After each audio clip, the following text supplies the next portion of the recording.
28 tim, masing-masing 14 tim putra dan putri, memastikan lolos ke Pekan Olahraga Nasional 20 di Papua 2020 nanti. Kepastian ini didapat setelah mereka sukses menjadi yang terbaik di kejuaraan voli pantai 2019 yang juga kualifikasi PON 2020. 14 tim tersebut dari Jatim, Daerah Istimewa Yogyakarta, dan NTB di sektor putra, serta NTB, Daerah Istimewa Yogyakarta dan Jateng di sektor putri. Dari Kejurnas, PBPVSI menemukan atlet muda potensial. Mereka berharap atlet muda tersebut mampu menjadi kekuatan baru timnas voli pantai Indonesia. Banyak sekali.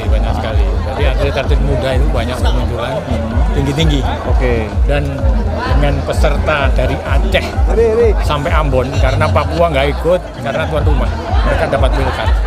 Jadi saya sangat puas sekali, bergembira sekali, mudah-mudahan dengan peserta dari Aceh sampai Papua ini hadir, akan muncul bibit-bibit baru untuk tim nasional.